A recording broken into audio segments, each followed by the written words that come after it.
ఇప్పుడు ఎలా అయిపోయిందంటే వ్యవస్థ, తల్లిదండ్రులు కూడా ఆడపిల్లలు ఏదో రకంగా వదిలించేసుకుందామని చూస్తున్నారు. ఇది డబ్బులు ఇచ్చి ఒక పని మనిషిని పంపుతున్నారు ఒక ఇంటికి. నిజమా కాదా ఆలోచించుకోండి. అందరి జీవితాల్లో అలా ఉంటుందని నేను చెప్పట్లేదు, కానీ చాలా మంది ఆడవాళ్ళ జీవితాల్లో నేను గమనించింది ఏంటంటే, డబ్బులు ఎదుటోడికి కట్నంగా ఇచ్చి మరీ ఒక అందమైన పని మనిషి నాడికి అప్పగిస్తున్నాం. లైఫ్ లాంగ్ ఉత్తినే అంట్లు తోవాలి, రూపాయి జీతం అక్కర్లా, ఉత్తినే బట్టలు ఉతుకొచ్చు, ఉత్తినే పిల్లలు కనిపెట్టేయచ్చు, ఉత్తినే అత్తగారితో మామగారితో తిట్లు కూడా తినొచ్చు. అబ్బా, వాళ్ళ ఫ్రస్ట్రేషన్ తగ్గించుకోవడానికి ఒక ఆబ్జెక్ట్ దొరికింది. ఇంత చక్కగా ఓ పని మనిషి లైఫ్ లాంగ్ ఎదురు డబ్బులు ఇచ్చి మరి మన దగ్గర భార్య రూపంలో దొరికేసింది కొంతమందికి. ఎంత అదృష్టం వాళ్ళది. వ్యవస్థ అలా తగలడింది. భార్య పని మనిషి కాదు, మన మనిషి, మనలో మనిషి. అలా అర్థం చేసుకున్నవాడు నిజమైన భర్త. తల్లిదండ్రులు కూడా ఆ విషయాన్ని అర్థం చేసుకోవాలి. నా కూతురున్న పని మనిషి కింద పంపేస్తున్నాను అనుకుంటే, అలా పని మనిషిగా ఎదురు కట్నం ఇచ్చి ఎవడింటికో పంపే బదులు ఎక్కడో చోట కూలికి పెట్టేసుకోవచ్చుగా. నీకే తెచ్చిస్తుంది ఆ జీతం ఏదో, కనీసం ఆ బతికేదో స్వతంత్రంగా బతుకుద్ది నీ దగ్గర. కొడుకుని ఎలాగా తోలేయవు కదా బయటికి, అలాగే కూతురుని కూడా పెట్టేసుకో నీ దగ్గరే. పని మనిషిగా ఎవడింటికి పంపకూడదు, మన మనిషిగా అయితే పంపించవచ్చు, తప్పులేదు. అందుకే నేను కట్నాలు డిమాండ్ చేసేవాడికి పిల్లల్ని ఇవ్వకని చెప్తాను. పక్క వచ్చి కూర్చుంటారు, అప్పుడు దాకా బాగానే ఉంటారు.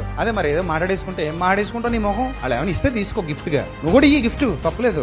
గిఫ్ట్ వరకు ఓకే, డిమాండ్లు ఏంటి నాకు అర్థం కదా. మనం ఎవరిని పని మనుషులు తెచ్చుకోవట్లా, రిక్వెస్ట్ చేసి తెచ్చుకోవాలి. ఏది తెచ్చుకున్నా కృతజ్ఞత ఉండాలి. మీ భార్యల పట్ల కృతజ్ఞత లేకపోతే మీరు అసలు భర్తలే కాదు. కూరలో కర్రీపాకం తీసి పడేస్తారు, తప్పది. అసలు ఆ కృతజ్ఞత భావన ఉన్నప్పుడు మన అని మనలో కలిపేసుకుంటాం. తెచ్చినా మనోళ్లే, లేకపోయినా మనోళ్లే. చచ్చిపోయేంత వరకు మనతో కలిసి ఉంటారు. నమ్మొచ్చారు మనల్ని, నమ్మక ద్రోహం చేస్తామా? కాపాడుకుంటాం చివరి వరకు.